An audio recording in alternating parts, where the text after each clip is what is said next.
Folks, Black Star Network is here. Hold no I'm real revolutionary right now. Support this man, Black Media. He makes sure that our stories are told. Thank you for being the voice of Black America, Roland. Stay black. I love y'all. All momentum we have now, we have to keep this going. The video looks phenomenal. See, there's a difference between Black Star Network and Black-owned media and something like CNN. You can't be Black-owned media and be scared. It's time to be smart. Bring your eyeballs home. You dig?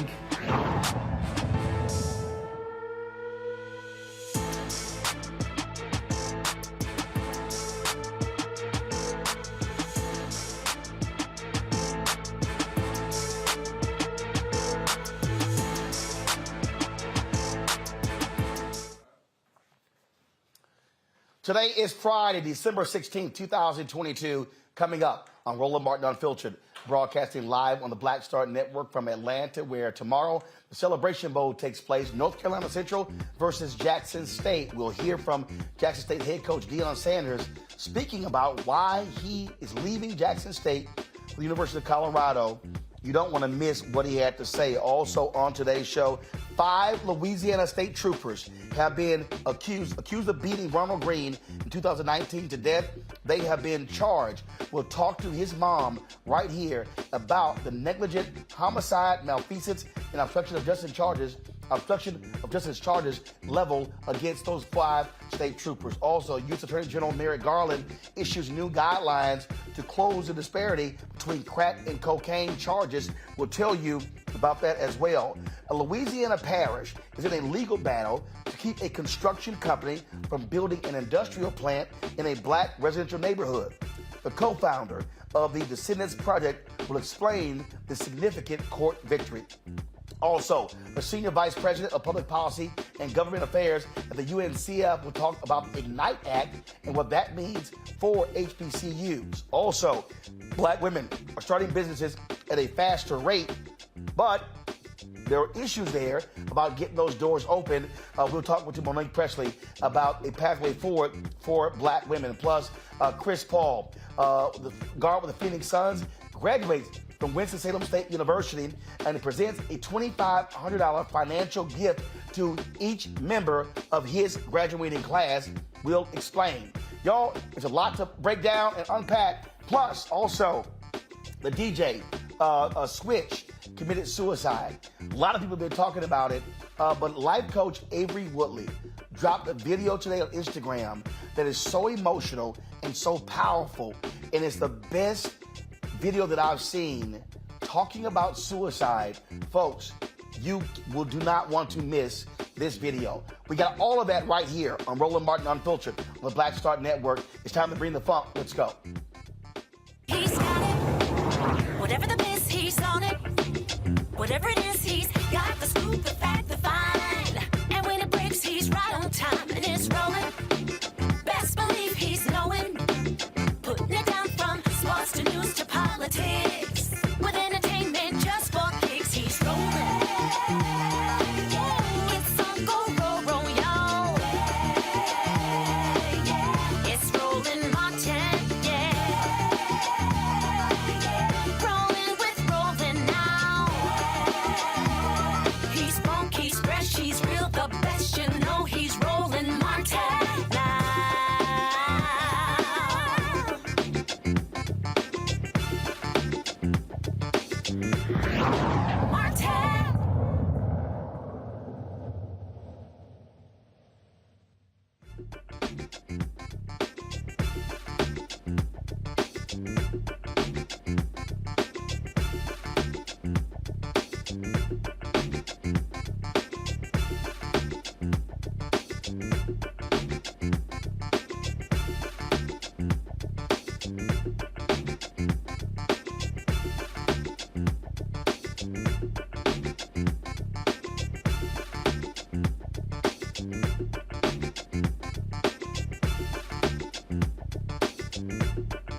Folks, there's long been a disparity in this country between crack cocaine and powder cocaine.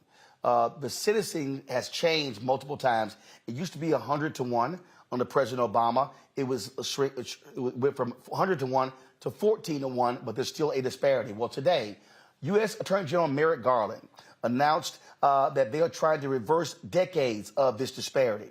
And so what he has done is instructed federal prosecutors to end sentencing disparities in cases involving the distribution of crack and powder cocaine.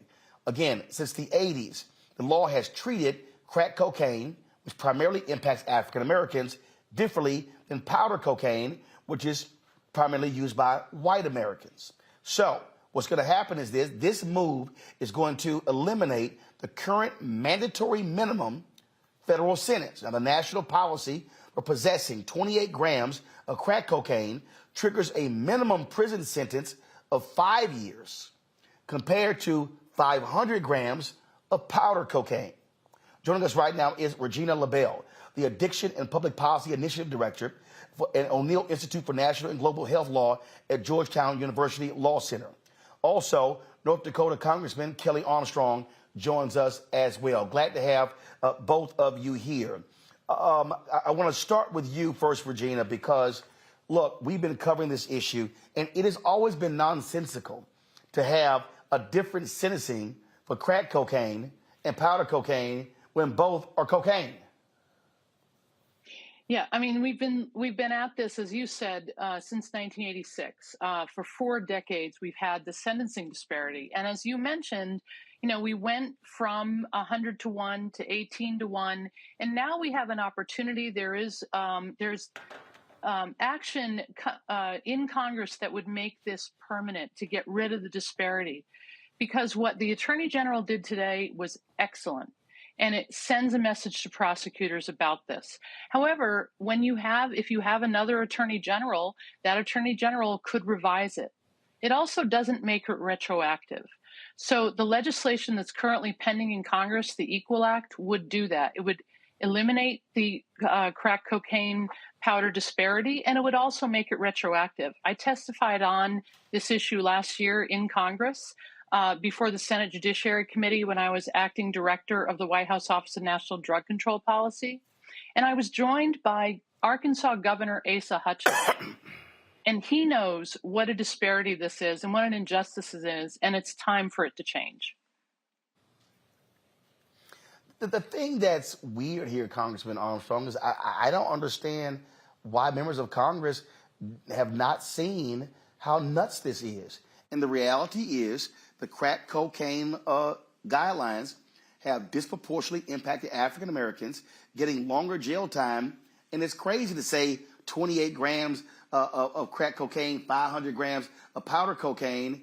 And then you talk about these long prison sentences. I mean, this has been detrimental to the black community in terms of tearing people away from their families.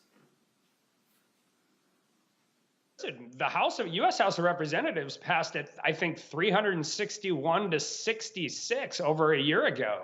That means the majority of Republicans supported a 1-to-1 disparity and doing retroactivity as well. So we've been negotiating. I've had great partners with Congressman Jeffries, Congressman Durbin, Senator Durbin, Senator Booker, and Senator Grassley. And I agree completely with the previous guest statement. What Merrick Garland did is great, but it's not permanent. I actually wish he would have, if this memo was coming out, would have probably waited until after whatever gets attached to the omnibus bill gets attached, because we're working really hard to get the Equal Act onto our negotiated version of the Equal Act onto the year-end bill. So, Regina, if the House passed it, what's been the holdup in the Senate? Well, your guess is as good as mine. As I said, I testified last year on the issue, and there's been incredible bipartisan support in the House. I think the sticking point is, should it be 0 and should it be retroactive?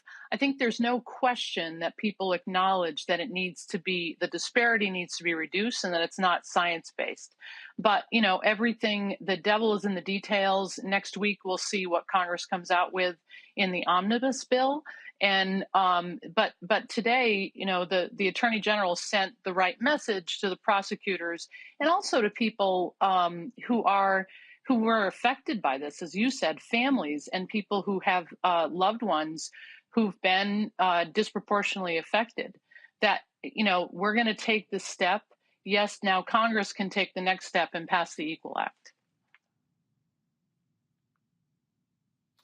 Congressman, you talk about that there's still time for the Senate to make these changes. How much time are we talking about? Because you got the Christmas break coming up. So how much time do we have? 48 hours, I think. I think the omnibus bill will be written by the end of this weekend, and we'll come back and both parties will move. And if we can't get it attached here, we're going to have to start all over again next Congress, which would be really unfortunate, because even in spite of all of the different politics around crime and all of those different issues, there just about every organization from all across the ideological spectrum supports this because it's the right thing to do. And Regina, we also know that when Congress makes these changes, it has an impact on what states do. Right. I mean, actually, Governor Hutchinson was saying that in Arkansas, he actually got rid of the disparity. So a lot of the states have already gotten rid of this disparity, because the states have seen that not only doesn't it prevent drug use, it also costs them a lot of money to incarcerate people over time. So they're putting that money into what it should be used for, which is preventing youth substance use and keeping people who have a substance use disorder, getting them into treatment, as opposed to putting them into jails or prisons where their conditions often deteriorate.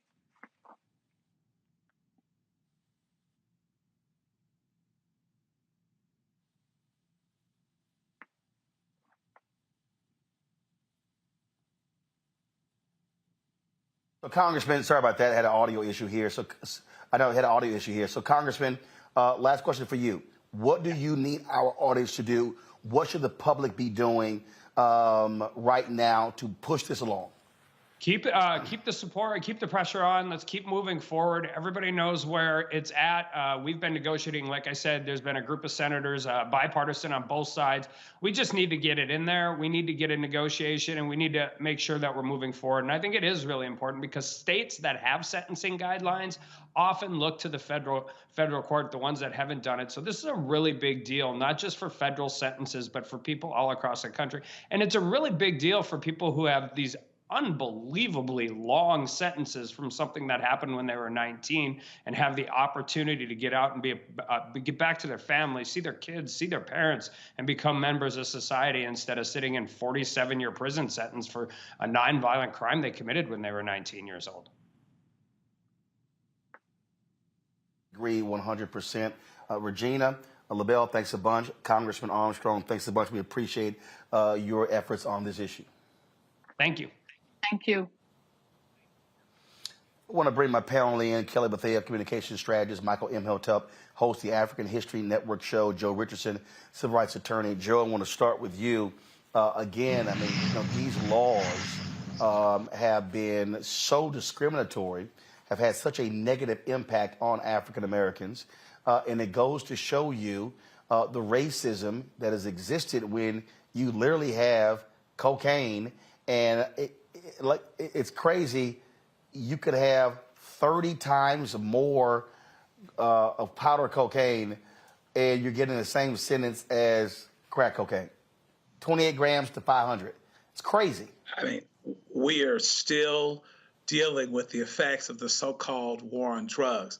It's too bad. It's unfortunate. And, in one of Bill Clinton's true weaknesses, which was called a strength, he was a great triangulator, which meant that he would go and steal things that Republicans would normally do so he could look a little less democratic or a little less liberal. It was always popular to be hard on crime.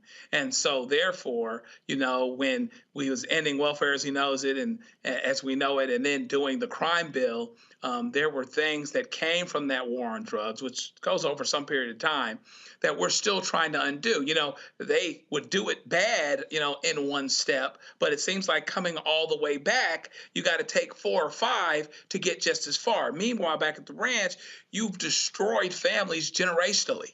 And now here's Congress, where the House knows that it's the right thing to do, and it's got bipartisan support. But I suspect that, there's something to be said for trying to get past that 60-vote threshold. Here we go again, filibuster, et cetera, et cetera, et cetera. So it has been devastating. It's been devastating for a long time. I think the thing that is good, I don't know if they're going to get it done in 48 hours, but the thing that is good is that there does seem to be bipartisan support this time around, and perhaps maybe there's a backdoor opportunity for this to get done in a Congress that's not so Republican on the House side, where moderates that are Democrats and Republicans could actually work together on something that has a bipartisan basis of support. And the thing here, Kelly, when we talk about this disparity and the impact, let's just be honest. You have a much different Congress today than you had when Bill Clinton was there, or even when President Obama was there. And this is the thing where we talk about how voting matters. When you're able to have more progressive voices, the size of the Congressional Black Caucus today is different than it was 20, 25, 30 years ago.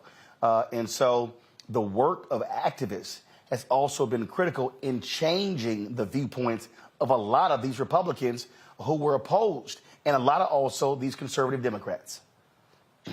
You're absolutely right. But another component that I don't want to say was missed, but is something worth talking about, is these congressmen, these policymakers now are finally admitting that they have people in their lives, either immediately or, on a tangent, who experienced something regarding the crack epidemic, who experienced something regarding the cocaine epidemic. So it's hitting closer to home now. It's not some boogeyman out there like how it was with weed or with cigarettes or anything like that. You have people now who are intimately affected by this tragedy of legislation, being that somehow, some way, there's a difference between crack and crack. Or cocaine and cocaine. So it's not so much that people are finally realizing it or whatever. It's the closer it hits home to you, the more likely something is going to change. And yes, it's selfish. Yes, it is self-centered, but that's just the way the cookie crumbles. Thankfully, it's crumbling a little bit faster now. Thankfully, Merrick Garland also realizes that this was just bad policy and wants to change it. But I'm grateful for the progression that has happened in recent decades regarding this line of legislation, because it really is ridiculous that the discrepancy was so large and so blatantly discriminatory against Black people. Michael. Yeah, Roland, Attorney Joe Richardson really hit on something that's really important. He said the war on drugs goes back decades before the 1994 crime bill, which is signed into law September 13th, 1994. Actually goes back to June 17th, 1971 under Richard Nixon. And we're going to see the U.S. prison population quadruple from about 1970 to 1993. It goes from about 300,000 to 1.3 million. And John Ehrlichman, who was Richard Nixon's domestic policy advisor. An interview was shared in the April 2016 issue of Harper's Bazaar Weekly. It was called Legalize It All. The article was written by Dan Baum, journalist Dan Baum, and he quoted John Ehrlichman as saying that the war on drugs was really a war on the anti-war left, the hippies against the Vietnam War, and the African-American community. And he said that John Ehrlichman told him, by associating marijuana with the anti-war left and heroin with the African-American community, you could raid their offices, you could investigate their leaders, you can jail them, things like this. And he talked about how they would run stories every night on the nightly news to convince people that you needed a war on drugs, okay? And when we go, I remember here in Detroit in the 1980s when crack first hit, and we saw story after story after story on the evening news talking about crack, how addictive it was, things like this. And this helped to fuel the war on drugs. So this is long overdue. And for those that say the Congressional Black Caucus don't do anything, I just want them to understand that Senator Cory Booker of the Congressional Black Caucus is a co-sponsor of the Equal Act bill as well. So this is extremely important and it's long overdue.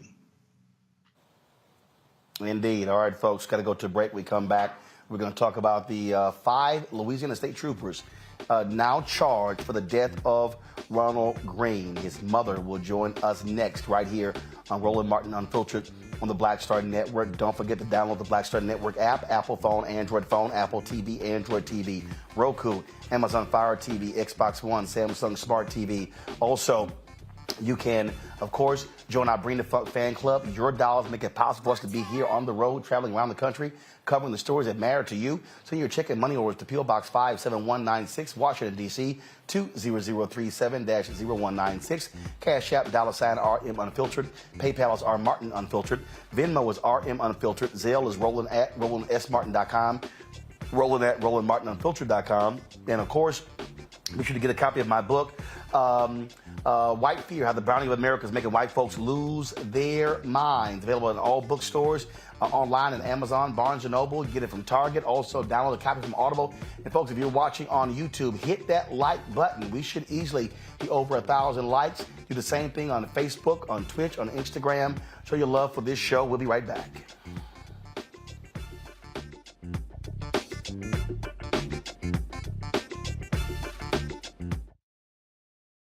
On the next Get Wealthy with me, Deborah Owens, America's Wealth Coach, inflation is on the rise. Interest rates are high. Can you still thrive during these uncertain times? On the next Get Wealthy, you're gonna meet a woman who's done just that, living proof of what you need to do to flourish during these uncertain times. These are times where you take advantage of what's going on.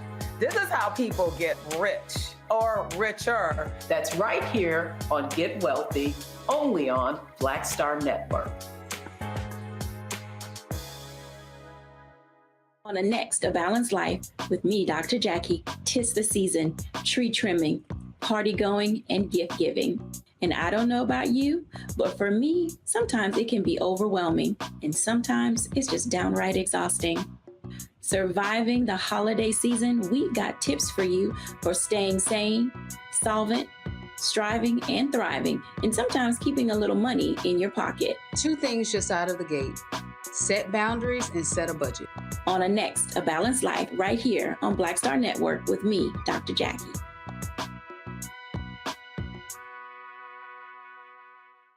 Hi, I'm BB Winans. Hi, I'm Kim Burrell. Hi, I'm Carl Payne. Hey, everybody, this is Sherry Shepherd. You're watching Roland Martin Unfiltered, and while he's doing Unfiltered, I'm practicing the wobble.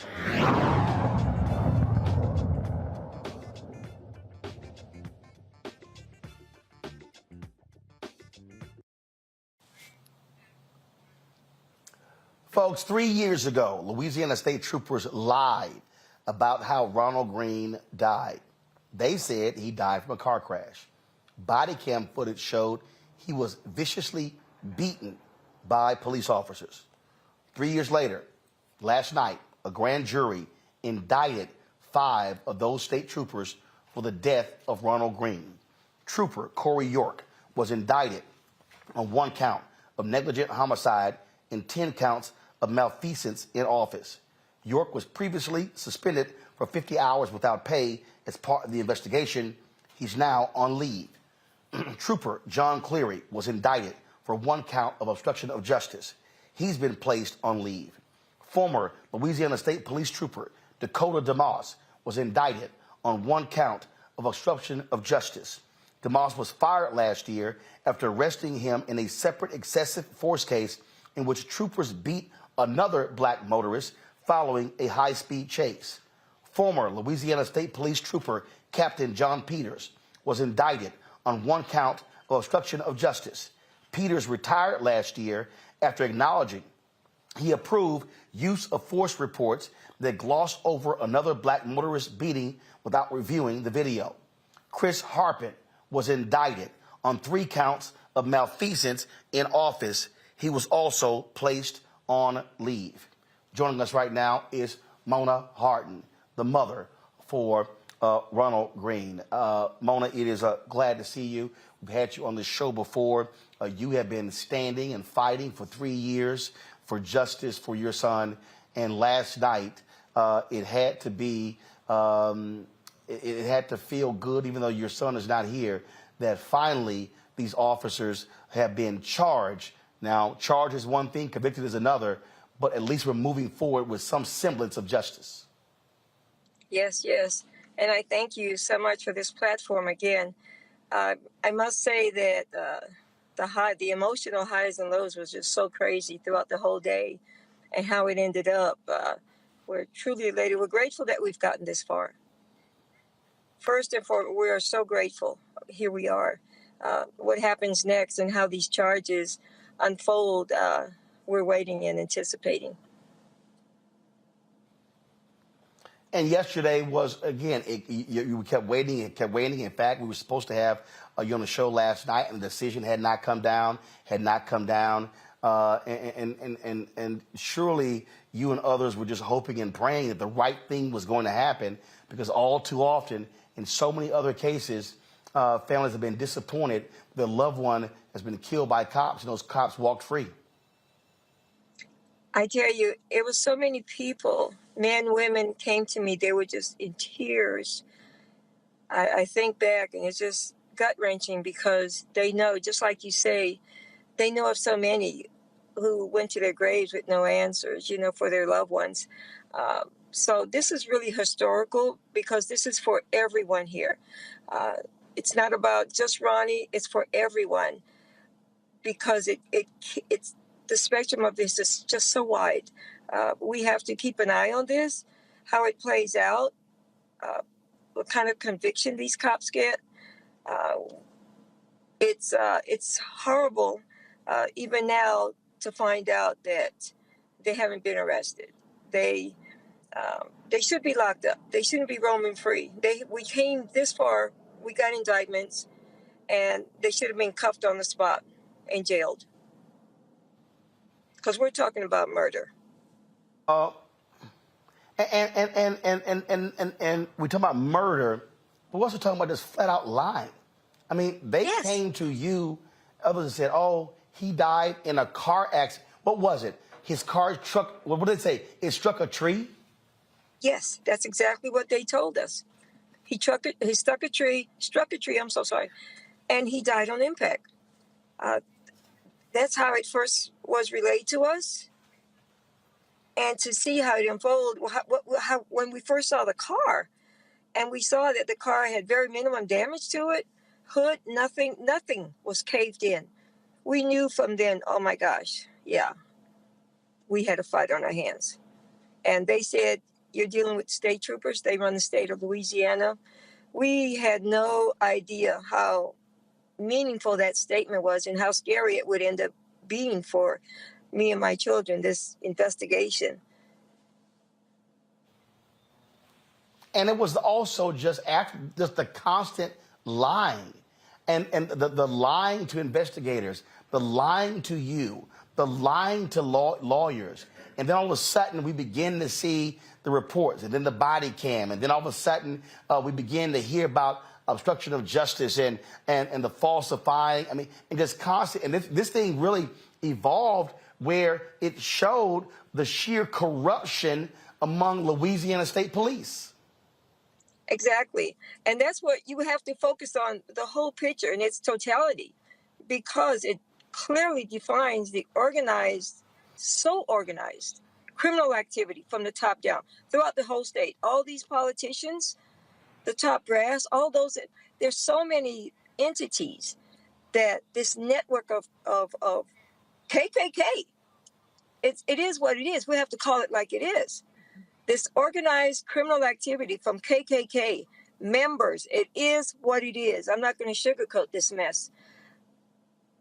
But the thing is, all the dots connect. I must tell you, all the dots connect.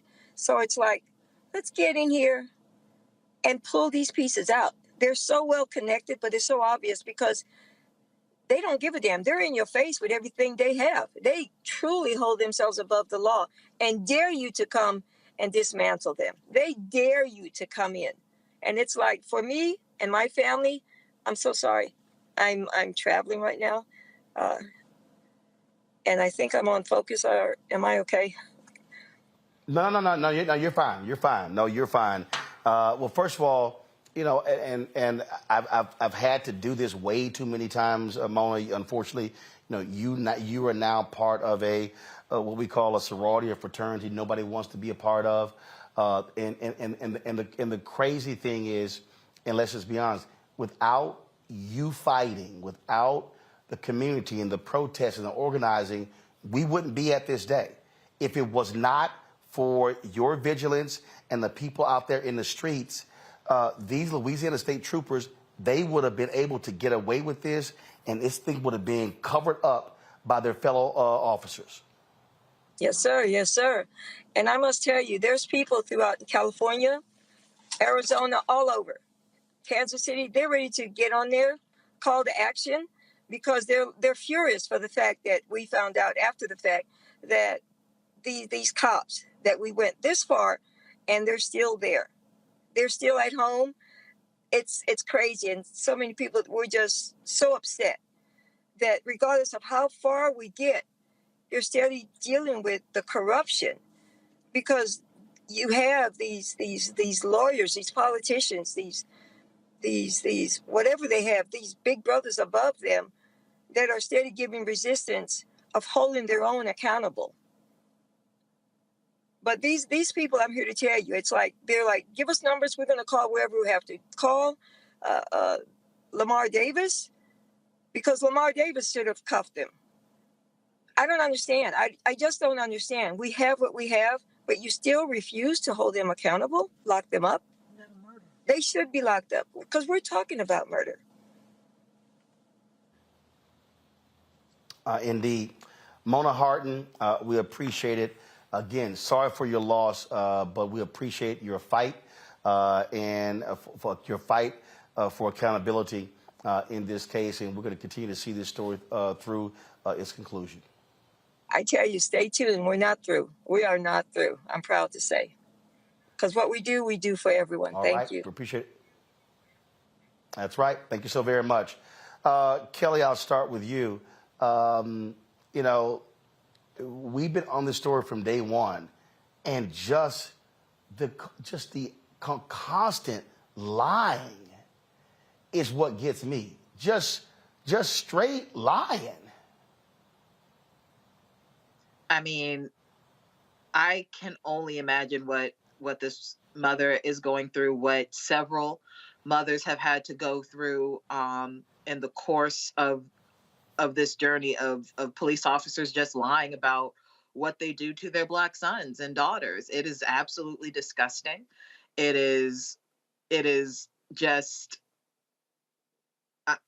I'm tired of it.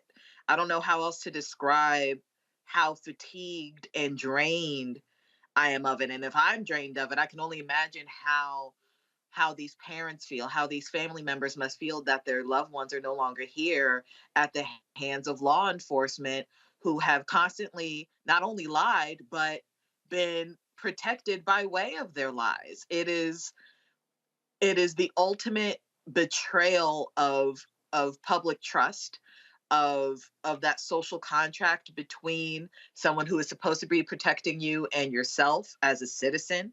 I just have no words outside of me just praying that she finds the justice that she deserves, that her son deserves, that her family deserves, because of the atrocities of this police department. The thing here, Joe, is, and this is what we talk about all the time, that blue line covering for themselves. The Louisiana State Police, they were going to get away with this. It was not until that body camera footage was released. I mean, they just said the man died in a car crash. He was beaten to death. Yeah. And this is why I'm not saying body cameras are the be-all to end-all. But this story is why every law enforcement officer should always have a body camera on. recorded at an absolute minimum, and really, it's interesting. We watch some trials and we cover them sometimes, and they talk about how, the experts come and try to explain the context for a body cam in terms of what you saw you didn't see that actually came up in the trial of the Dean trial recently. Unfortunately, he was convicted of something. But that being said, it's interesting how, imagine, at the risk of answering a question with a question, how comfortable, and I mean that word when I say it literally, must they have been to do what they did, to understand how comfortable would they have had to have been to do what they did? They knew they weren't going to get caught. They knew that this system was created to protect them and to comfort them. That is the word. They didn't have a minor amount, any amount of discomfort whatsoever with lying, with cheating. Tape disappeared for a couple years.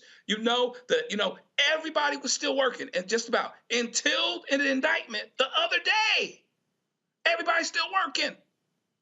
They had every belief and expectation that this system that was made to protect them would continue doing so. And unless it was for the great determination of a focused mother and a focused group of people, media like yourself, making sure we're drawing attention to this issue while the tide is turning somewhat. There's still an expectation, but while the tide is turning somewhat, I mean, even in Fort Worth, they fired the guy right away. Here, these guys were still working. This mother was still paying these people's salaries and retirements, as the case may be. And so, hopefully we're turning the corner in some ways. But I tell you, if you're looking for something to do, we got our hands full on this thing, because this is a full-blown system thing.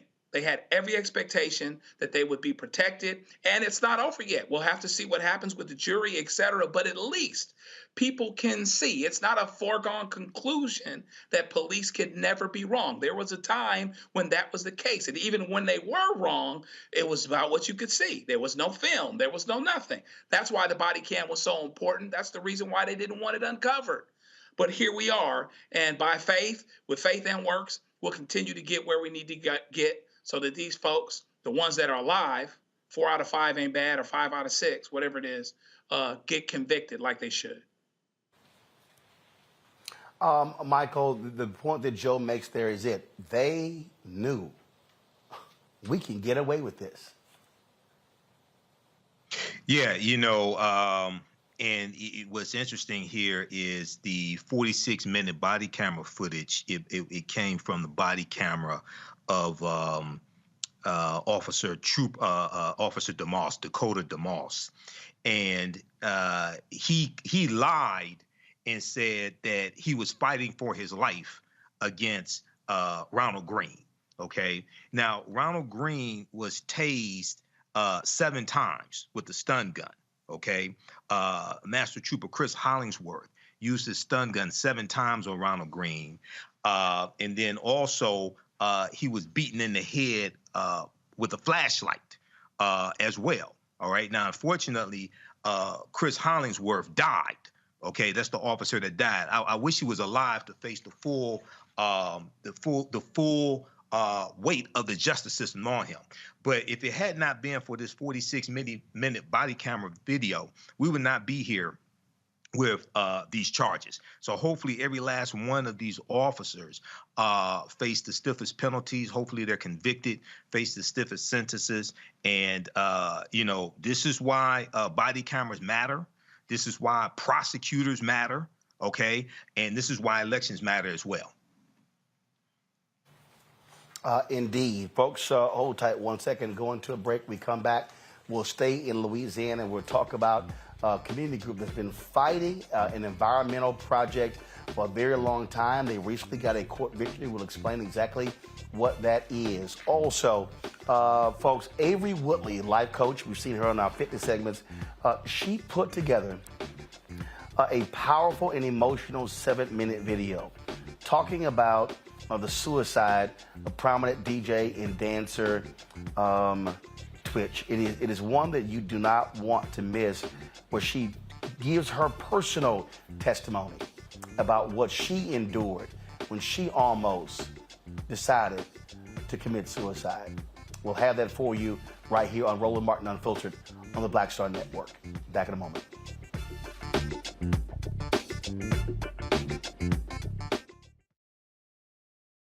Hatred on the streets, a horrific scene, a white nationalist rally that descended into deadly violence. White people are losing their damn minds. As an angry pro-Trump mob storms the U.S. Capitol, we've seen shooting. We're about to see the rise of what I call white minority resistance. We have seen white folks in this country who simply cannot tolerate black folks voting. I think what we're seeing is the inevitable result of violent denial. This is part of American history. Every time that people of color have made progress, whether real or symbolic, there has been what Carol Anderson at Emory University calls white rage as a backlash. This is the rise of the Proud Boys and the Boogaloo Boys. America, there's going to be more of this. Here's all the Proud Boys, guys. This country is getting increasingly racist in its behaviors and its attitudes because of the fear of white people. The fear that they're taking our jobs, they're taking our resources, they're taking our women. This is white fear.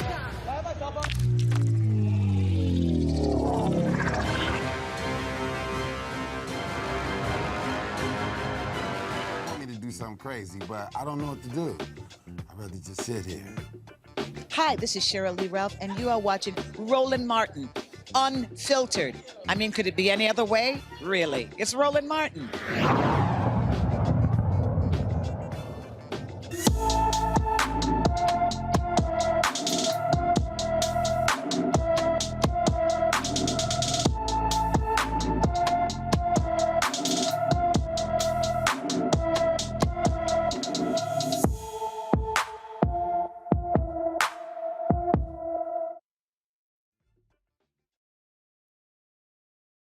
Barbara Johnson is missing from Bernice, Louisiana. The 14-year-old was last seen on November 4th. Barbara is 5 feet 4 inches tall, weighs 115 pounds, with black hair and brown eyes. Anyone with information about Barbara Johnson should call the Bernice, Louisiana Police Department at 318-285-9933, 318-285-9933. Let's go to Georgia with the Secretary of State, Brad Raffensperger. Guess what, y'all? He wants to end the state's election runoffs. He's calling on lawmakers to end general election runoffs when the legislature reconvenes in January. The move comes after 2 high-profile Georgia Senate runoffs. Georgia lawmakers are considering lowering the threshold for winning to a 45% plurality or using ranked choice ballots for voters. Raffensperger made this statement in a news release about his decision. Georgia is one of the only states in the country with a general election runoff. We're also one of the only states that always seems to have a runoff. I'm calling on the General Assembly to visit the topic of the general election runoff and consider reforms. Now, here's what happened here, Michael. They changed the law years ago to stop black people from winning. That's why they actually have the runoffs. And so now all of a sudden, let's now change it again.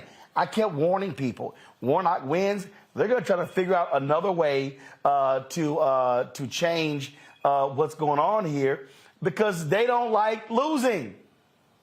Right. Well, it was State Representative Denmark Groover in 1963. He was a white supremacist segregationist, and he's the one that pushed the statewide runoff election law, and it was specifically designed to lock African Americans out of statewide power, so that if in the primary election, if African Americans put all of their votes behind one African American candidate and white people split their votes between a Democrat and Republican or what have you, if they could get a do-over. If no candidate got more than 50% of the vote, the top 2 vote getters had to go head-to-head in a runoff election, and that was designed so white people could coalesce their votes around one white candidate, regardless of political affiliation, and defeat the African-American candidate. Keep in mind, Georgia is the state with the largest Confederate monument in the country. So when Raphael Warnock won in January 2021 in that runoff election and beat Kelly Loeffler the second time, he pissed off a lot of white people, especially Republicans, because he defied the odds, okay? Stacey Abrams, Nsé Ufah, Black Voters Matter. So then he comes back around and he beats their black candidate, who's white supremacy through ventriloquism, Herschel Walker, okay? So now they're trying to figure out how to skin a cat again, okay? And how to undermine the African-American vote. So this is why we can't fall for the okie doke. We have to defeat them every step of the way. You know, it's so funny here, Joe, that he's now saying, let's get rid of the runoffs. And I'm sorry, you want to lower to 45%? Wow. But I just keep trying to tell people, these folks are going to keep trying to rig elections so they can be guaranteed to win. Obviously, somebody got in a room and said, now listen, how do we win? And, you know, he probably got some opposition from the folks he was talking to when they were behind closed doors. He said, wait, now, hear me out. This is what we do. We get rid of the runoff, but we pull it down to 45%. So if we can have enough bottleneck at the beginning where not everybody that can vote gets out to vote, then we can win on that general election ballot. So clearly, some way or other, they believe that's going to benefit them. Of course, to say that now you just need 45% is interesting. But I think that the same thing that can make you laugh or end up making you cry. We have to continue our urgency as it pertains to voting. We cannot let that go away. And, you know, no matter how hard it gets, we have to continue to make sure that that's a priority so that however they change the game, we got to jump over two things instead of one. You know, they're going to go back to the poll tax they effectively had with some of this other stuff that they're doing, the voter ID stuff and things like that. Whatever it may be, we have to make sure that we're there and we meet this challenge with that urgency every single time. If we meet the challenge with the urgency every single time, then I don't expect a problem. We're going to have to still fight in the courts. We're going to have to still fight, you know, no problems that we can't overcome. But it is certainly interesting that they're trying to change the game. It must be nice to be in a position to have a moving target and to change your rules when it's convenient for you. But I don't think that it'll come out the way it needs to ultimately anyway, if we stay urgent. And look, we deal with this constantly on this show, Kelly, and how they roll. And you know, they're going to keep trying to narrow as much as they can. But we just got to be prepared to outvote them every single time. You got to be vigilant when it comes to people who like to change the rules of the game to benefit them each and every time.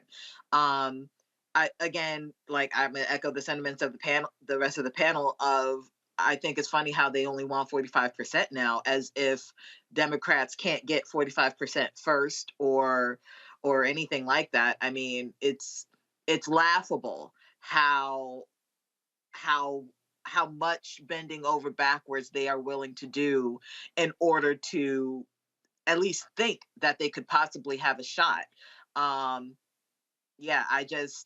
It is amusing to me, but it's also scary because if you don't remain vigilant, if you think that this is over just because Warnock is in office now, you got another thing coming. Like, there's still other elections coming up. There's always going to be another election coming up. There's always going to be democracy on the ballot. So as long as democracy is on the ballot, we need to get to the polls and make sure that the games that they play aren't going to be detrimental to us. Indeed. Folks, today, Adam Kinzinger, who is leaving Congress, the Illinois Republican, blasted his party, calling it bankrupt and morally corrupt, but he also slammed them for their racism in his final speech as a member of Congress on the House floor. Watch. Following the tragic Oklahoma City bombing, former President George H.W. Bush publicly refuted those who used fear to gain support. In stark contrast, our leaders today belittle and in some cases justify attacks on the U.S. Capitol as, quote, legitimate political discourse. The once great party of Lincoln, Roosevelt, and Reagan has turned its back on the ideals of liberty and self-governance. Instead, it has embraced lies and deceit. The Republican Party used to believe in a big tent, which welcomed the tired, the poor, the huddled masses yearning to breathe free. Now, we shelter the ignorant, the racist, who only stoke anger and hatred to those who are different than us. Our constituents voted us in based on our beliefs, but we cannot use our faith as a sword and a shield while ignoring the fact that we are all children of God, that we are all Americans. Oh, that's great, but you know they're going to keep doing exactly what they are doing because that's who they are. Folks, state of California, they are closer to deciding the issue about reparations. The 9-member California Reparations Task Force continued this week, holding its second public hearing on recommendations for state-level reparations. On Wednesday, the task force hosted the second public hearing in Oakland, where black residents made their thoughts known. My name is Max Fennell. My great-grandfather was a sharecropper, and then thankfully my grandfather went to Tuskegee. At Tuskegee, it was George Washington Carver that convinced my grandfather to move north and start his own church. So that's a little bit of my history, but really what I came up here to say is I'm a businessman and all I care about is the numbers. I care about cutting the check. One of the things that you said is we don't necessarily have a name. Some of us do kind of refer to us as foundational Black Americans. If you're hanging out on the Twitter spaces, you might know that. But one of the things I wanted to touch on that you said, I think you said it was an $872 billion reserve fund, right? Price tag, which if everyone, each Black American, I think it's 2,282,144 Black Americans in California, if everyone was a foundational Black American, then equally everyone would be paid $300,082. So to give us some numbers for us to be thinking about, if there's $872 billion sitting around, and we know not all 2 million people are going to be foundational Black Americans, we can at least come close to that $380,000 number. On top of that, I think it's very important that there's debt forgiveness, land, and I've lived here for 7 years, and I can't begin to tell you how much money I've spent on rent. So when it comes to housing, there's got to be something, no down payment, 2 years, 3 years, no payment, something like that. But land, money, and that number is around $380,000. Thank you.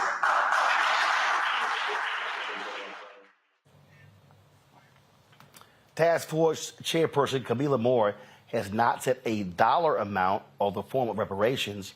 The task force is set to have the final report issued in June of 2023. Folks, when we come back from this break, life coach Avery Woodley releases a video on the social media today with regards to the suicide of the DJ and dancer Twitch, which has shocked so many people. The outpourings of grief since the news of the death of the 40-year-old happened just a couple of days ago. Her personal testimony is also one that is so powerful that we wanted to share that with you. And we'll do so next right here on Roland Martin Unfiltered on the Black Star Network. Later in the show, we'll hear from Deion Sanders at speaking at today's news conference for the Celebration Bowl taking place tomorrow here in Atlanta, where he talks about his decision to leave Jackson State. We'll have that for you as well. So lots more to cover on the show. Don't forget, folks, if you're watching on Instagram, if you're watching on YouTube, hit the like button. Facebook and all of the platforms do the exact same thing. Like and share button, folks. Same on LinkedIn as well. And support us in what we do by downloading the Black Star Network app. We've already crossed the 50,000 threshold. Let's get to 100,000 downloads. Apple phone, Android phone, Apple TV, Android TV, Roku, Amazon Fire TV, Xbox One, Samsung Smart TV. Support our Bring the Funk fan club. We're asking 20,000 of our fans annually to give $50 each. That's $4.19 a month, 13 cents a day.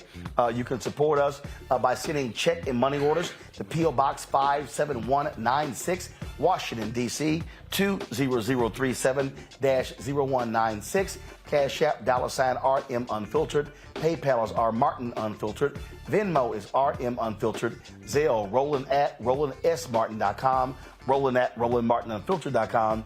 And be sure to get your copy of my book, White Fear, How the Browning of America is Making White Folks Lose Their Minds.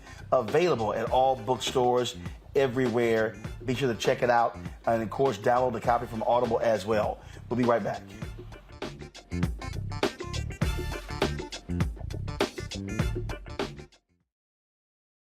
I am on screen, and I am representing what a black man is to the entire world that's gonna see this.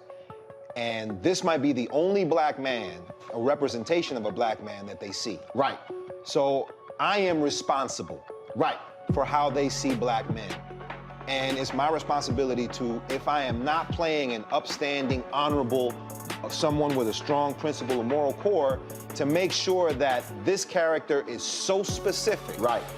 That it is him, not black men. And I wish that more actors would realize how important their position is as an actor of color, playing people of color on screen. Because there are people that see us all over the world in these different images that we portray. And not everyone knows black people to know. Yes. That's not all.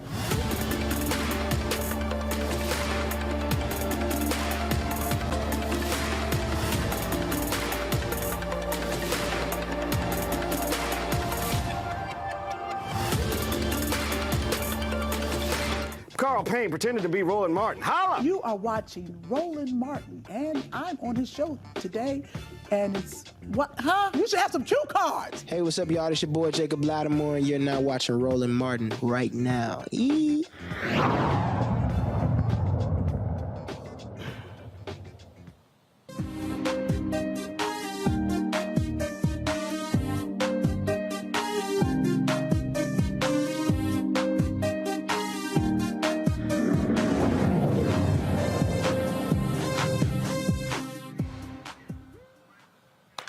There's a bill moving through Congress the UNCF and others have really been focused on. It's called the Ignite HBCU Excellence Act.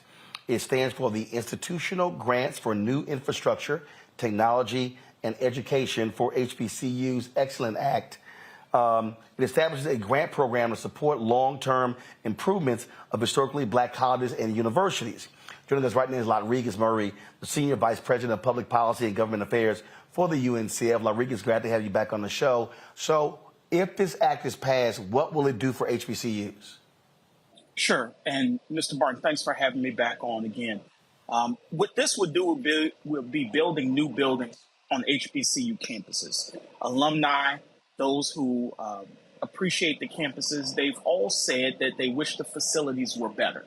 And the only way to do that is to make sure that there's an influx of money that's focused on infrastructure, focused on the physical facilities, as well as making sure that the broadband is right for our students and making sure that there's a campus that's fit for the students of tomorrow on each one of our historically black campuses. It's important that there's a federal investment made for this reason. And the reason for that is because if that doesn't happen, then we won't have it. There's been a systemic wave that has kept investment out of our institutions and away from our students. And we have to make sure that the federal government is first in line to help alleviate this inequity. And we know that it's going to be paid for because our institutions, even though they only enroll 10% of all black students in the country, and they're only 3% of all of the higher education institutions, the vast majority of the black middle class and the vast majority of the successful black professionals come from our institutions. Over 40% of the members of Congress, HBCU grads. Well over 50% of all black doctors, HBCU grads. Over 50% of all Black public school teachers, HBCU grads. Over 60% of all Black dentists, HBCU grads.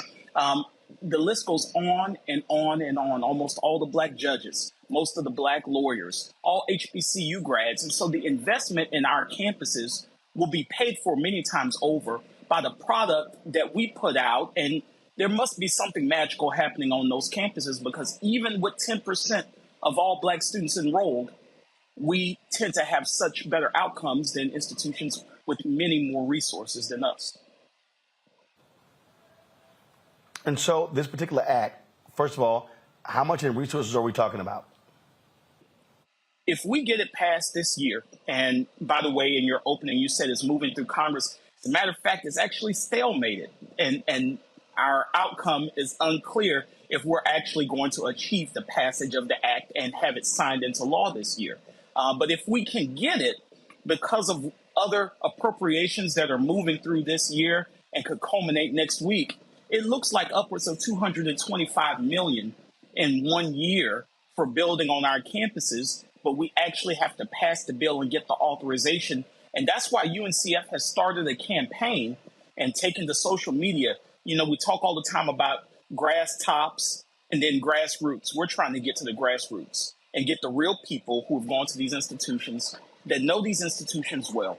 And we're trying to get them to write letters to Congress. And so we've set up our own website, uncf.org/HBCU Ignite.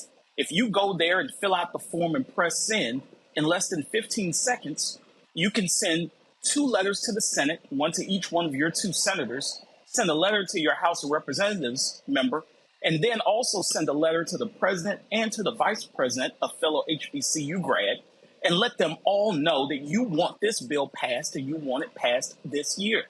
You know, Congress is going to look really different in less than 30 days, Roland. And if we don't act now, who knows when we're going to have this opportunity again? Questions for my panel real quick.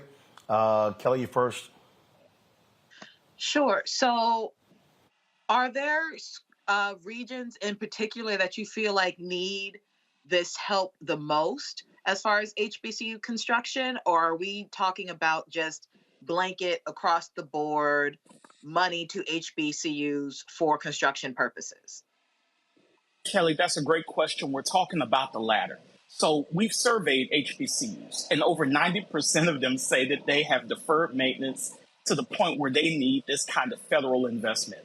And so with over 90% of the more than 100 HBCUs saying they need this investment, we're talking about investments for the HBCUs all across the country, talking from Pennsylvania all the way down to Florida, and from Georgia all the way over through to Texas and Oklahoma. All the institutions need this kind of help. Joe? Appreciate your work, sir. If you had your wish list, I think that what is being proposed here is just a drop in the bucket, relatively speaking, when you look at the endowments of, historically white institutions, et cetera. But if you had your wish list, what would be the next thing along the road? So, Joe, I think that's a good question also. We've worked really hard over the last 5 years to try to change the landscape for HBCUs. So we started out, if you remember, Bennett College and their issues of funding and with their accreditor. We started out deferring the loans that many HBCUs had to the federal government. We started out deferring Bennett along with 6 of his colleagues. We added 6 more. So we had 13 institutions whose loans were frozen in time for a period.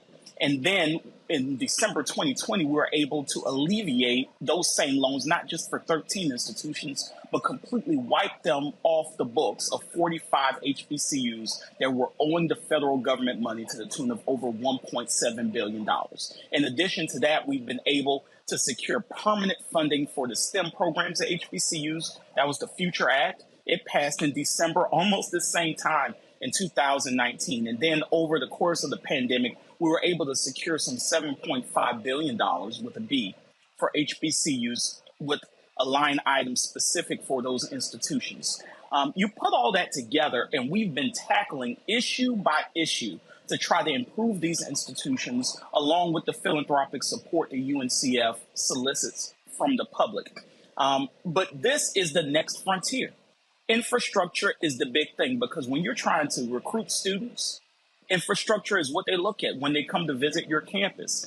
Then with the pandemic, it made it so important to have the infrastructure improved, because now we realize you need more space, you need more laboratories. Our students, our faculty have to be on the cutting edge of making sure that issues like COVID-19 or RSV, whatever is the emerging issue, that we have the right facilities so that we can study and get rid of the health disparities that are the scourge for our race and that no one else is really looking at. If HBCUs don't get the right labs and the right buildings to look at these health disparities and other kinds of disparities all across our diaspora, who else will do it, Joe? Right. Amen. Indeed. All right. So what do you want our artists to do? Thank you, Roland. I want everyone to not just do this, but to tell a friend and tell a friend to tell a friend. Go to uncf.org/HBCU Ignite. In less than 15 seconds, you can fill out that form and press send, and you've impacted Capitol Hill, and you improve the chances of Congress taking up this bill this coming week, next week. That's the end game. They're going to pass their appropriations bills, and they're going to pass everything that they have on their docket, and they're going home. And if they don't pass HBCU Ignite by Christmas Eve, then that means we have to start all over again from the beginning next Congress. And that means all 219 of our House co-sponsors, over half the House, is on board with this bill. We'll have to start all over from co-sponsor number one and try to build our way back. But HBCUs, our students, we just can't wait that long. We need everyone going to uncf.org/HBCU Ignite, and then let everyone else know that they should do the same. If you care about the schools, care about the students, help us make them better. uncf.org/HBCU Ignite. All right, Rodriguez, we certainly appreciate it, man. Thanks a lot. Thank you so much, Roland, and best of luck to you in the new year. I appreciate it likewise.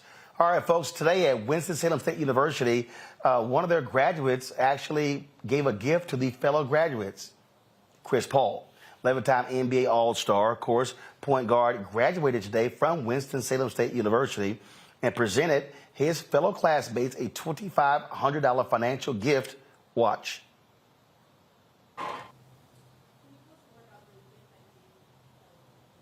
Yes, absolutely. Greenwood Bank is a black-owned bank, and I keep saying, I promise you we were listening at the graduation, but I was having a lot of conversations with some of my classmates because they had questions, rightfully so, and if I'm there, I want to try to answer them as best as possible. And we got a chance to start talking about financial literacy. You know, one of the homies standing right there, he had trash bags over his shoes at first or whatnot, and he talked about how much he spent on the shoes that he had, and so we talked about a bank account, you know, and that's what it is for all the students. It's a bank account for all of them, and all of their bank accounts start with $100. And I always say this, when you think about schooling or whatnot, when I would be in class and we would have conversations, we'd be talking about, at some point it was always going to come down to finance, right? Because that's one of the things that I don't think we get educated on enough, myself included. And so just to start them on the right track or whatnot, or help out as much as I can to have them understand the importance of finance and Greenwood Bank, I'm grateful for it. So the Chris Paul Foundation, again, partnered with the Bank of Greenwood, a black-owned digital banking platform to give each graduate a total value of $2,500. And again, Paul, of course, graduated today with his bachelor's degree in communications. That is pretty cool right there. All right, folks, I'm going to go to a break. When we come back, Deion Sanders speaks at the Celebration Bowl, talked about why leaving Jackson State, but also Coach Avery Woodley drops an amazing video of folks talking about suicide, her own personal story, as people still deal with the reality of Stephen Boss, also known as Twitch. He was a DJ with Ellen DeGeneres, co-host, dancer as well. taking his own life at the age of 40 years old. We will show you what she had to say. You don't want to miss this, folks. It really, really, really is a powerful, powerful testimony. You're watching Roland Martin Unfiltered on the Black Star Network. Back in a moment.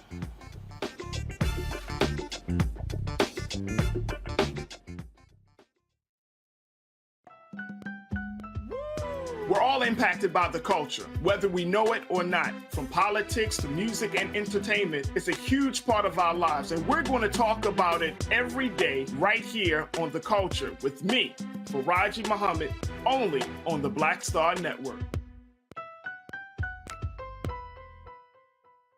Hey, what's up, everybody? It's Godfrey, the funniest dude on the planet. Hi, I'm Israel Houghton. Apparently, the other message I did was not fun enough. So this is fun. You are watching Roland Martin, my man, Unfiltered.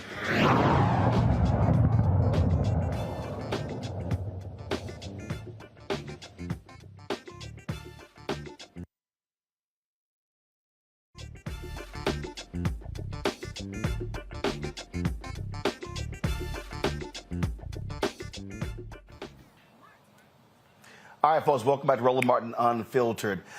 So many people have been just shocked and stunned at the death of Stephen Boss. 40 years old, went by, of course, Twitch. He was a DJ, he was a dancer. People, so many knew from the Ellen DeGeneres show. Took his own life a couple days ago, folks. Just a few days after him and his wife celebrated their 9th anniversary. And I've seen a lot of people out there talking about his passing. People have been shocked and stunned by it. But Avery Woodley, you've seen her on our show several times, posted a video on Instagram today, and I shared it on all of my platforms, Instagram, Twitter, and Facebook, and LinkedIn as well, TikTok, where she said people need to have more empathy and understanding of those who go down this path and sometimes don't come out on the other end. And she shared her personal testimony, and here it is. I know there are a lot of people who do not understand suicide.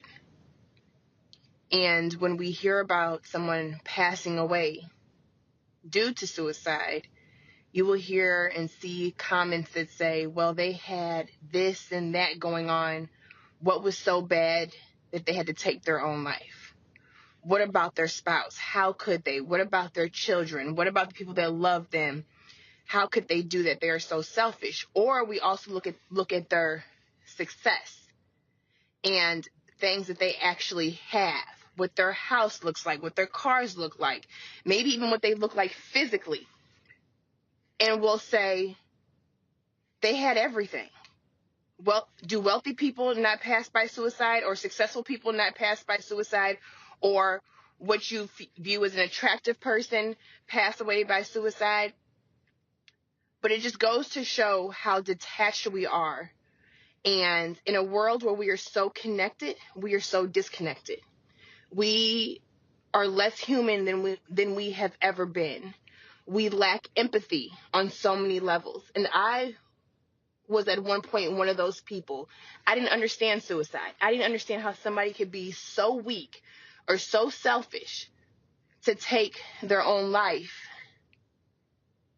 until I got to a point in my life where I was so low and darkness was all around me, and I was in a spot that no one could reach me. My kids couldn't reach me. My family couldn't reach me. All of those people that loved me were not able to reach me. And at one point, I felt like the only way to escape the darkness and the only way to stop the pain was for me to somehow leave here. My daughter was 2 years old, and I thought about leaving here on her 2nd birthday because the pain was consuming me. That's how low and how dark it got. And I had to dig so deep. And I was so tired of fighting, and I was so tired of being strong, and I was so tired of putting up this front around people as if everything was fine, everything was okay. I was what I would have considered, and what I refer to when I talk to people, the walking dead. I was a zombie. certain people knew something wasn't right. One of the reasons why I have a fear of cameras, like before I make a video, I have to like psych myself up, is because for so long, when I was in a world where cameras were around at times, I never wanted to be on camera because I knew somebody would find me out. I knew that there would be a moment where the cameraman would take his lens and capture a look on my face or capture a look in my eyes, and somebody out there would see it and know how broken I was. And they would know that I was putting up a front. And at that moment, I didn't want anybody to know. I was so used to hiding it. And when you do that, it consumes you. It consumes you. And we have to understand that not everybody makes it out of that dark place. Not everybody is going to win that fight. And unless you've been in that spot, and unless you have literally, you're not fighting for your life, unless you have literally had to fight for your fucking soul, it is so hard to understand. That is one of the hardest things. It is the hardest thing I have ever had to do. I don't wish that spot on anyone. It has given me a level of compassion and empathy that I never knew was possible, because before that I was so hard. I was so rigid. And so now when I see stories about someone who passes due to suicide and someone who was tired and who was exhausted and who wanted to ease the pain, my heart goes out to them. I've been there. I get it. And I don't wish that experience on anyone, but I mean, if you don't soften your hearts, if you don't open up, you will learn. You will learn and you will understand, because it will touch you or it will touch someone close to you. So this is just a reminder, especially now during the holidays, that we just need to all be more human. That was, again, I texted Avery and told her how proud of her I was for her to actually post that. She recorded as an audio recording and put all that together and to tell that story. A lot of people have been unwilling to share their stories. Tyler Perry talked about him dealing with depression and pain and trauma and trying to take his life twice, not succeeding. Michael, Terrell Terry, a 2020 first-round pick of the Dallas Mavericks, announced on Instagram yesterday that he was retiring because of overwhelming anxiety. Mm-hmm. And in the wake of Twitch's suicide, a lot of people have just been saying, but I mean, I don't understand. I mean, we're watching these videos and you're showing the family and the fun. And again, it was about 7 or 8 days ago, him and his wife celebrated their 9th wedding anniversary. It was almost a month ago, November 24th, around Thanksgiving, where they posted about, I think he posted a photo saying how he was just happy and thankful for life and family and love. And this happens. And what Avery laid out, I think, is so important. We've got to stop thinking that because somebody has money and fame and a big house and a great family and all of that, or if they don't, that everything is just wonderful and perfect. It simply isn't. Yeah, that's true, Roland. This is definitely a tragedy, and more details are coming out. I'm looking at an article right now from Yahoo Entertainment where his grandfather is talking about how the family's completely devastated, and new details are emerging. Mental health is something that's extremely important. It has to be really addressed, and it doesn't matter whether you are poor, whether you are wealthy, whether you are a celebrity, things of this nature. You never know what's going on. Recently, David Mann, who's married to Tamala Mann, you know, Mr. and Mrs. Brown. You mentioned Tyler Perry. They're in Tyler Perry movies and the TV show. He was on the Tamron Hall show, and he talked about being diagnosed with depression. And he was so focused on making sure everybody in his family was okay because he was the fixer in the family. That was his responsibility, make sure you're okay, you're okay, you're okay. That he didn't focus on his own mental health, and he felt like he was drowning. And he said people would not realize he was drowning unless he was no longer there, meaning he died. Okay, so this is extremely important, and you know, I applaud people like Taraji P. Henson, who are using their platform as a celebrity to shed more light on this. But we need more funding from the federal government to address mental health as well. You know, Kelly, I had a friend who works for a company. Actually, it's labor union, and was really going through some tough time.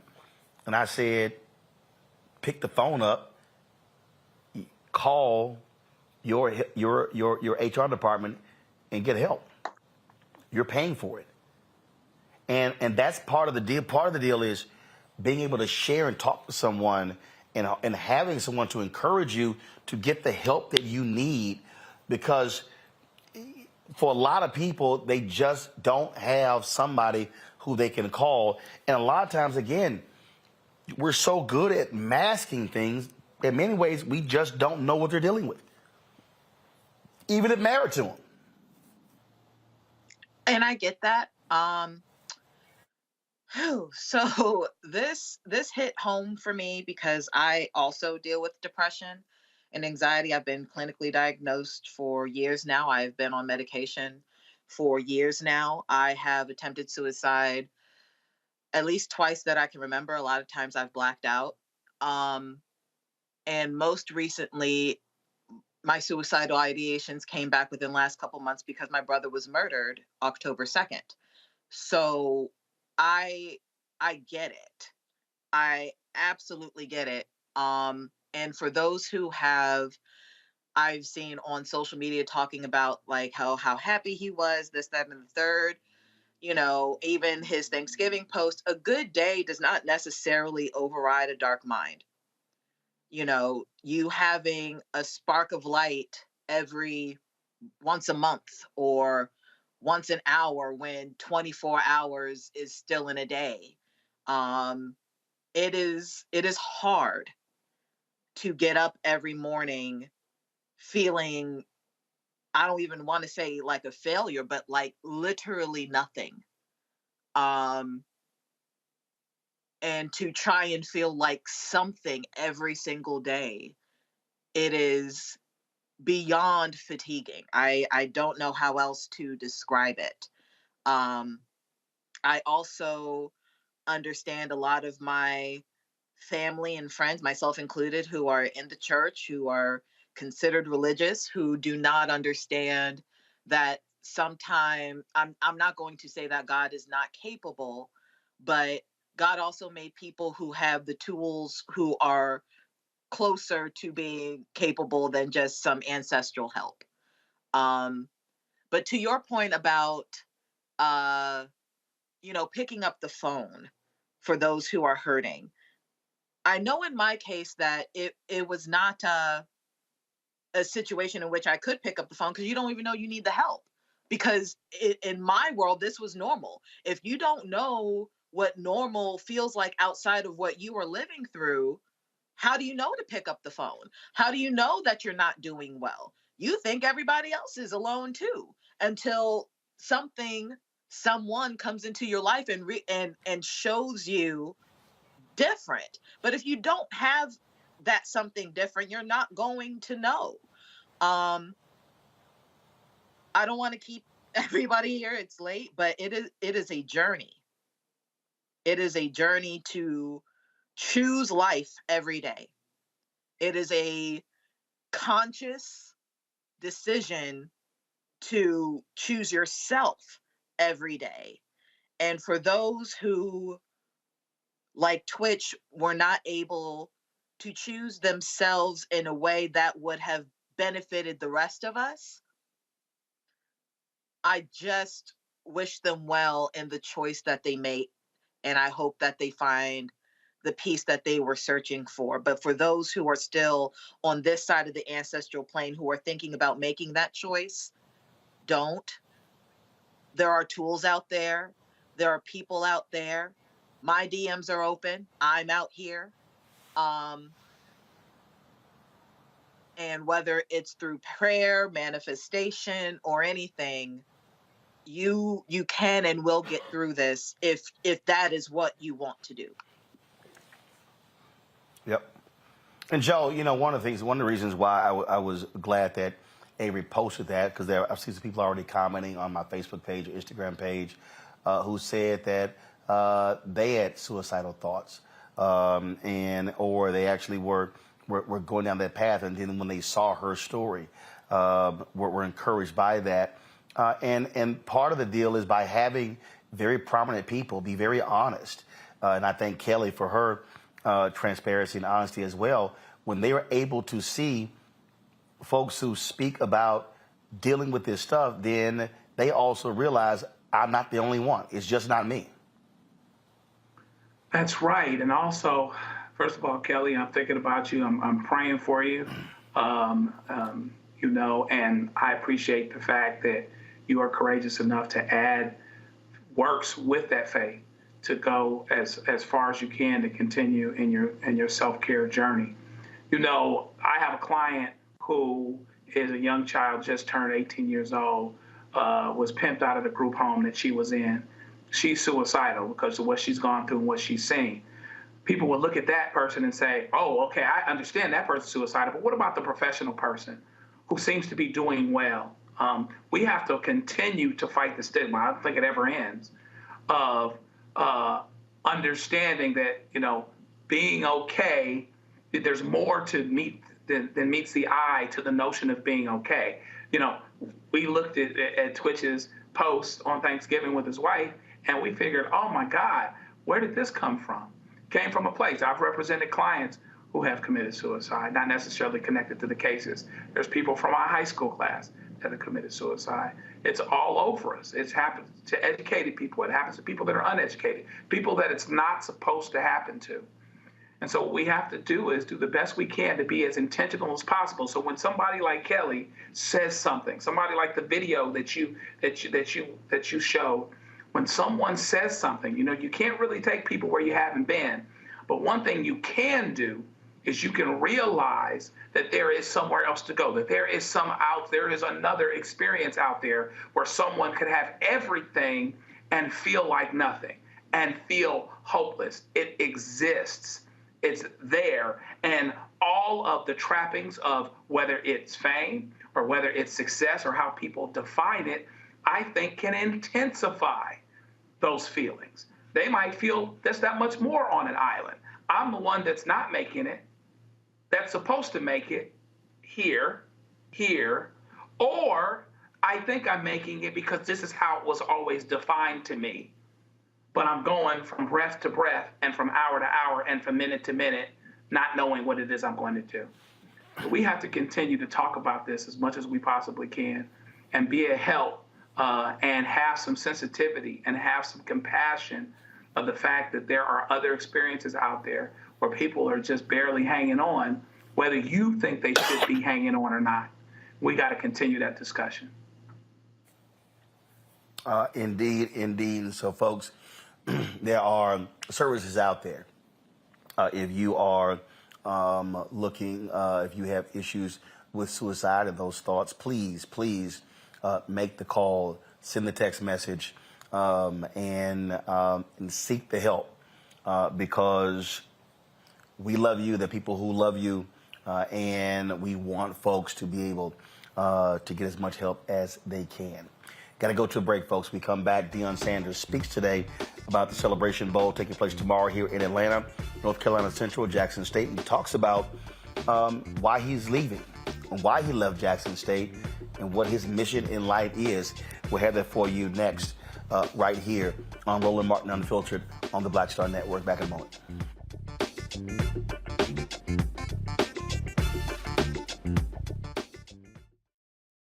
talk about blackness and what happens in black culture, we're about covering these things that matter to us, speaking to our issues and concerns. This is a genuine people-powered movement. There's a lot of stuff that we're not getting. You get it, and you spread the word. We wish to plead our own cause. Too long have others spoken for us. We cannot tell our own story if we can't pay for it. This is about covering us. Invest in black-owned media. Your dollars matter. We don't have to keep asking them to cover our stuff. So please support us in what we do, folks. We want to hit 2,000 people, $50 this month, raise $100,000. We're behind 100,000, so we want to hit that. Y'all money makes this possible. Checks and money orders go to P.O. Box 57196, Washington, D.C. 20037-0196. The Cash App is $RM Unfiltered. PayPal is R Martin Unfiltered. Venmo is RM Unfiltered. Zelle is RolandSMartin.com. On the next Get Wealthy with me, Deborah Owens, America's Wealth Coach, inflation is on the rise. Interest rates are high. Can you still thrive during these uncertain times? On the next Get Wealthy, you're gonna meet a woman who's done just that, living proof of what you need to do to flourish during these uncertain times. These are times where you take advantage of what's going on. This is how people get rich or richer. That's right here on Get Wealthy, only on Black Star Network. Hi, I'm Israel Houghton with Israel, a New Breed. What's up, what's up? I'm Dr. Ricky Dillard, the choir master. Hey, yo, Peace World, what's going on? It's the Love King of R&B, Raheem Devon, and you're watching Roland Martin, Unfiltered.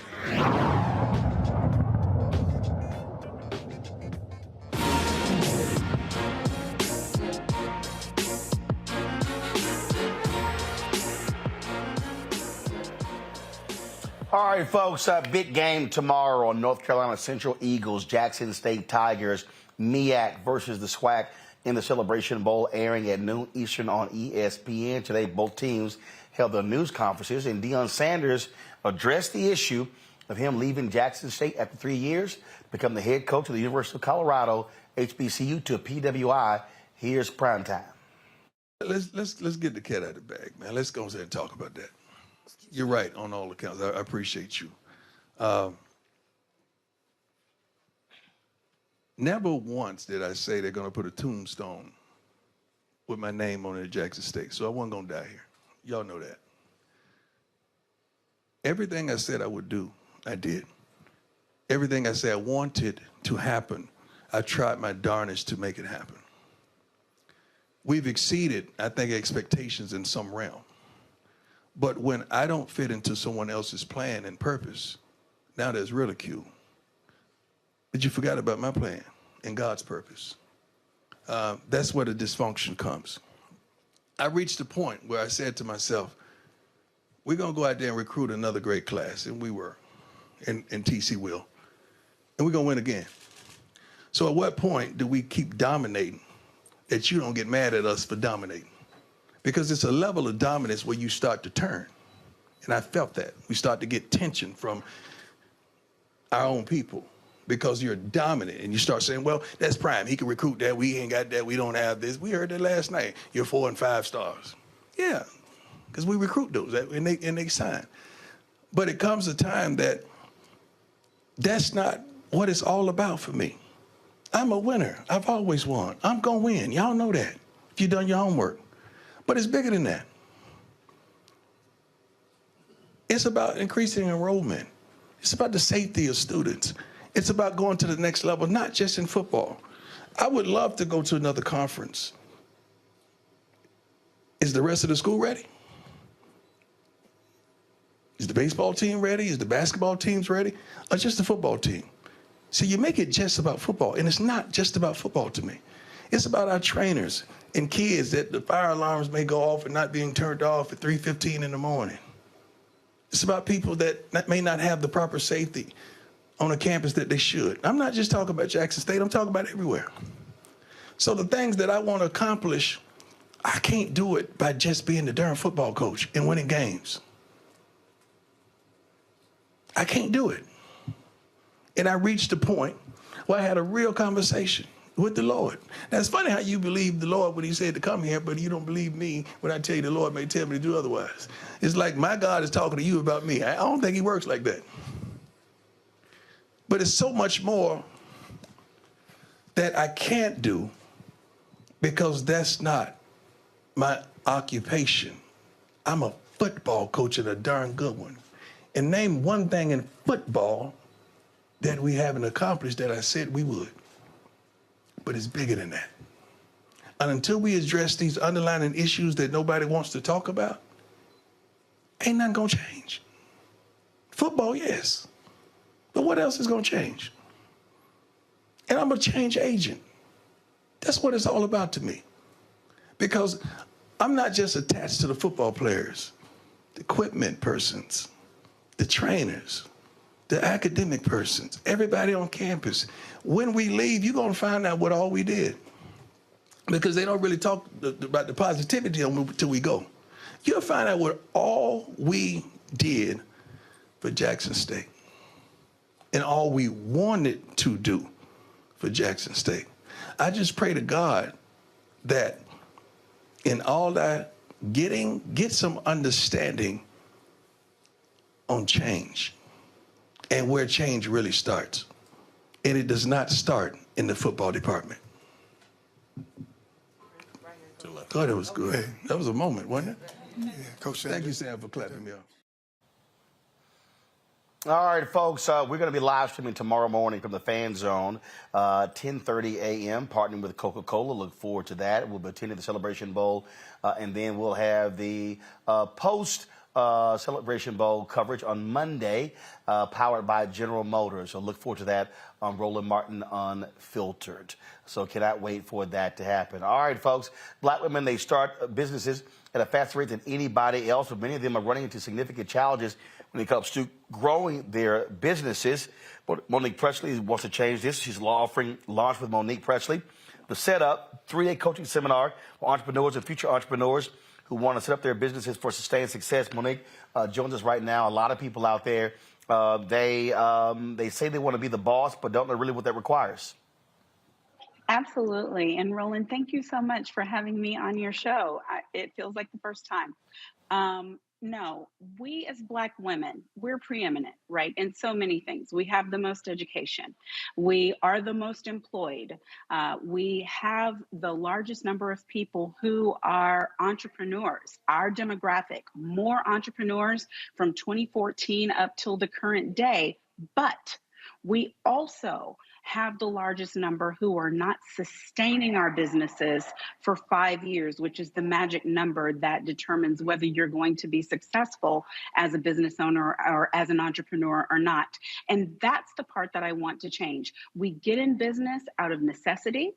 You know, emergency, right, begets invention. So we get in business because we're the ones who figure it out when nobody else can. But then how do we stay in it? And so for me, my answer is, I want you to be set up the right way, not just Black women, but anybody who's looking to start a business, grow a business, scale a business, sustain a business. We've got those answers. Roland, during the pandemic, you came to my Be the Boss seminar online, and you were a blessing. You're going to be one again this next week. I appreciate you. But you came and shared what entrepreneurship is really like, what your mentality has to be, what your vision has to be, how you have to put some arms around your vision, how you have to structure it, how you have to be prepared for the downtimes as well as the uptimes. And we're offering that again. If you don't know what EIC stands for, we've got you. If you already have a business you've been in business for 4 years, but it's not growing and you're barely meeting budget, we've got you. If you have gone out of business and want to get back in, we've got you too. First of all, so when is it taking place and what time?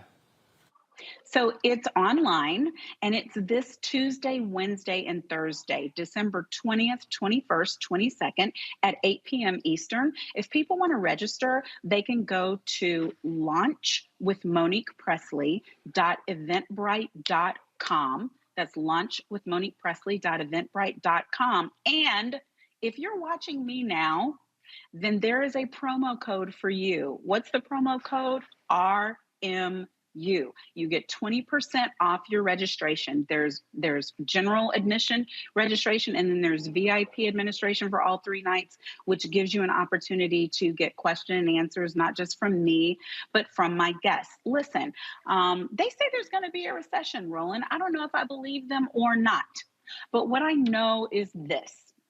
Even if there is a recession, the recession does not have to hit our doors. We can be prepared. We can have multiple streams of revenue. We can have successful businesses. We can have backup plans. And I don't want you to just have the kind where you are operating a business out of your kitchen, but you don't have no certificates, you don't have no insurance, you don't have no risk management, you don't have no plan, you don't have no savings, all of that. Sis, bruh, you just doing your best. We want to help you. We've got people like Roland Martin, Deborah Owens, the wealth coach, has agreed to come on. We have others like my stylist who are going to give us tidbits so that you can not just be in business, but stay in business. And that means that you're going to listen when we say you don't just need an EIC and a website. You need every web domain that you even can conceive of about your business. You need insurance. You need certificates. You need risk management plans so you don't have to call me to manage your crisis. What if somebody comes in your business and they slip and they fall? Are you ready? We want you to be ready. So that's what we have for you. And I've got people, frankly, Roland, whether it's you, whether it's Deborah, whether it's me, we command $850+ an hour. And I am offering 3 days at $150. That's before the promo code. So I'm hoping people take advantage of this because the people, me and the people who are coming, we're passionate about ensuring that whether you can get out of that depression or not, you've got insurance to cover it. Whether you know what your next plan is or not, you can pay food for your family. You can cover the roof over their heads. There are some basic things that there are principles for that some of us have had access to explanations for. And I want everybody who my voice can reach to have those same answers, that same information. All right, folks, taking place next week. So please, and use the promo code as well. Monique, I surely appreciate it. Thank you so very much. I appreciate you. The promo code is RMU. All right, folks, use the promo code RMU. It ain't hard, okay? That's real simple. Michael, Joe, as well as, first of all, Kelly, sorry about that. This cough is, I know that. The cough is driving me crazy. Appreciate all of y'all being on the panel today. Thank you so very much for joining us. Folks, I'll be back in studio on Monday. Looking forward to seeing you on Monday. Thank you so very much, folks. We've been crazy busy here. So y'all might be wondering, like, oh my goodness, why we come on late last 2 days? Well, we also, while we're here, first we started the week with Operation Global Hope Forum, Sunday through Tuesday. Then, of course, we had the Coca-Cola event for Celebration Bowl on Wednesday. We also been shooting episodes of Rolling with Roland Season 2. So we had Lou Gossett yesterday, T.I. yesterday. That's why we started late today. I talked to Omar Dorsey. And then, of course, tomorrow morning, back with Celebration Bowl coverage. And so we pack a whole lot of stuff when we're here on the road, giving you the best content, frankly, that you're not seeing anywhere else. And so that's the kind of work that we do here because we know you deserve it. So please support us in what we do. Download the Black Star Network app, Apple phone, Android phone, Apple TV, Android TV, Roku, Amazon Fire TV, Xbox One, Samsung Smart TV. Also, please join our Breeding Funk fan club. Your dollars make it possible for us to do what we do. And of course, you can send a check and money order, P.O. Box 57196, Washington, D.C. 20037-0196. Cash App, $RM Unfiltered. PayPal R Martin Unfiltered. Venmo is RM Unfiltered. Zelle, Roland at Roland S. Martin. Roland at RolandSMartin.com. Roland at RolandMartinUnfiltered.com. And of course, you can also get my book, White Fear. And YouTube, what y'all doing? 854 likes? Seriously? Okay, near 2,000 people. Y'all, we should easily have 1,000 likes. Okay? I got 40 seconds left. Hit the damn like button, y'all, so we can cross 1,000. This ain't that hard. Be sure to get a copy of my book, White Fear, How the Browning of America is Making White Folks Lose Their Minds. Available on all platforms. Target, as well as Barnes & Noble, and download it from Audible as well. All right, folks, we always end the show with our donors. We thank all of them for supporting us. We thank them so very much. Folks, I'll see y'all again on Monday. Remember, tomorrow, Celebration Bowl, 10:30 a.m. I'll see you tomorrow with our live stream. Holla!